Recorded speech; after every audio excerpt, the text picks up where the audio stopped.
சொல்லுங்க பாப்போம். அந்த காலத்து பாய்ச்சல பேசணும்னா ஒரு நாவுக்கு ஒரு சூடம் கூட வாங்கிட்டு வர்றது கிடையாது. எப்படி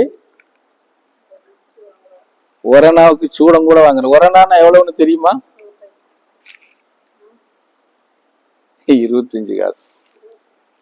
அன்னைக்குள்ள ஒரணா காசு வந்து இன்னைக்கு நமக்கு இருக்கிற 25 காசு.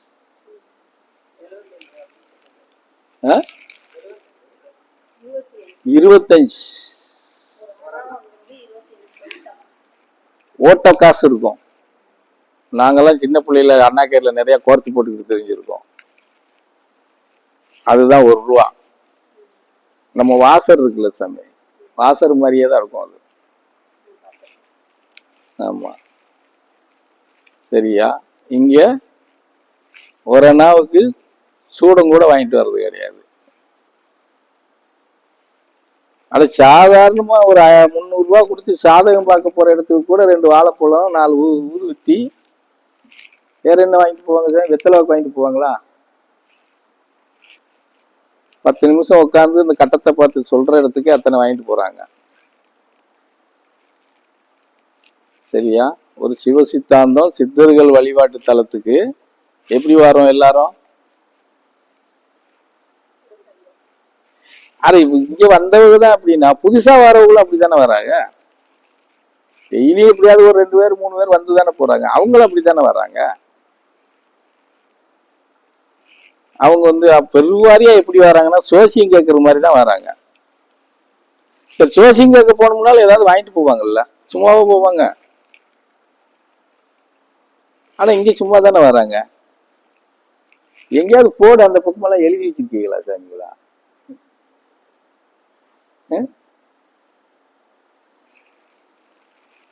அதுக்கு நானே வாங்கிட்டு வர்ற வாங்கிட்டு வரல அப்படிங்கிறது பிரச்சனைக்காக நான் சொல்லல. இறைவன் மேல நம்ம வணங்கக்கூடிய இறைவன் மேல நம்ம எவ்வளவு நம்பிக்கை வச்சு அந்த இதுல நம்ம வர்றோம் போறோம்ங்கிறத காட்டுறதுக்காக சொல்றேன். உன் சொந்தக்கார வீட்டுக்கு போற,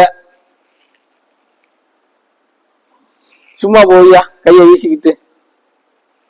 எப்படியா 2 பிஸ்கட் பாக்கெட்டாவது வாங்கிட்டு போவீங்களா? இல்ல சும்மா போவீங்களா? ஒருத்தர் அதுக்கும் ஒண்ணும் சொல்ல மாட்டேங்க.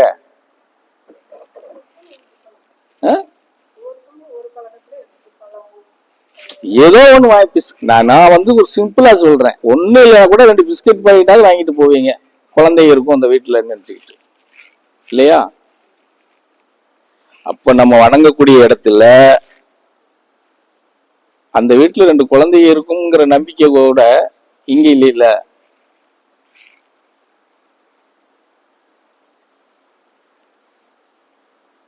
அப்ப எதை வச்சு என்ன மாதிரி வரக்கூடிய கஷ்டத்தை தீர்த்துக்கிறது நம்ம?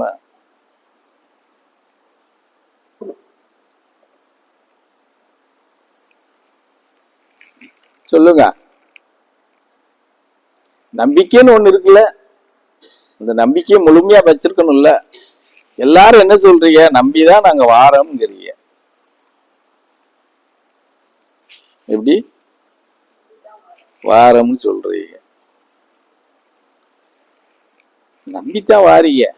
போனா அங்க போன உடனே கொஞ்ச நேரம் உட்காந்துக்கலாம், சாப்பிட்டுக்கலாம், தூங்கிக்கலாம். ஊருக்குள்ள பக்கத்து வீட்டுக்காரர்கள்ட்ட அவங்க கோயிலுக்கு போயிட்டு வராங்கிற மாதிரி ஒரு பேரை உருவாக்கிக்கலாம். அந்த நம்பிக்கை தான். வேற என்ன நம்பிக்கையில வாரீங்க நீங்க? செல்வாப்போம். அவ்வளவு நம்பிக்கை இருந்து அவ்வளவு வார்த்தை மதிப்பு இருந்தா இன்னைக்கு எங்க முத்து நான் சொல்றதை விட்டுட்டு ராஜபாளையம் போவாளா? சொல்லு பாப்போம். போயிட்டு 2 மணிக்கு வரான்.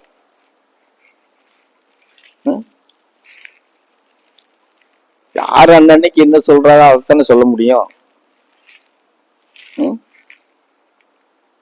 ஒரு வாரம் ஃபுல்லா பிரச்சாரத்துக்கு போயிட்டு சம்பாரிச்சுட்டு 3 வாரம் வராம இன்னைக்கு வந்துட்டு நான் ஒண்ணுக்குமே போகலன்னு சொல்லுது ஒரு ஆளு. இப்படி எல்லாரும் பொய்யாவே பேசுறீங்களே சாமிகா.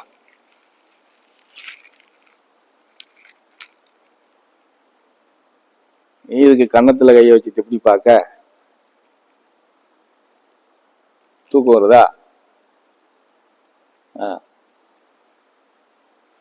இப்போ பெருவாரியா என்னன்னா, நம்ம வந்து பயணம் பண்றது பெரிய விஷயம் இல்லை.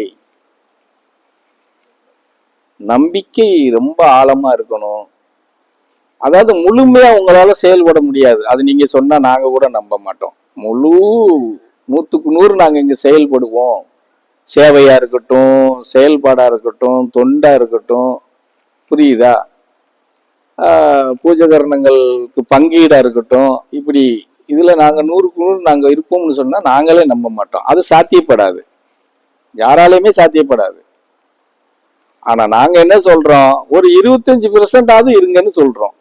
இப்ப நான் கூட 35% சொல்லிக்கிட்டு இருந்தேன், இப்ப 10% குறைச்சி இப்ப 25க்கு வந்துட்டேன். எப்படி 10% மானியம் மாட்டு இருக்குது, என்ன பள்ளியமா? ஆமா, நீ மானியம் கொடுத்தா வேண்டாம் நான் சொல்ல போற? ஒரு நாள் வேண்டாம்னு சொல்ல மாட்டேன். அதாவது இருக்கணுமா இருக்கக்கூடாதா? இருக்குன்னு சொல்லி எத்தனை பேர் கை தூக்குங்க பாப்போம். வாயிட்டு தான் சொல்ல மாட்டீங்க. இருக்கிறது தூக்கணும். சும்மா பேருக்கு தூக்குனீங்கன்னா நான் திருப்பி கேட்பேன், கேட்கும் போது பதிலும் சொல்லணும். ஆமா, நீ இப்போதைக்கு எங்க லிஸ்ட்ல இல்ல. உனக்கு வந்து இப்போ அது என்ன மெடிக்கல் லீவ் கொடுத்துருக்கோம், மெடிக்கல் லீவ்.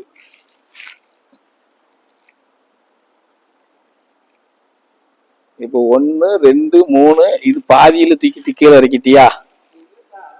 அழகாத்தான் தூக்குனியா?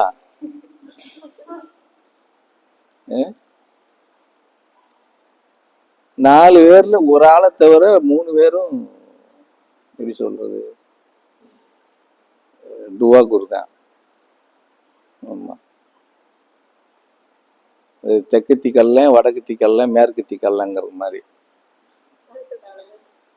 4 பேர் கை தூக்குனீங்க, ஒரு ஆளை தவிர 3 பேர்.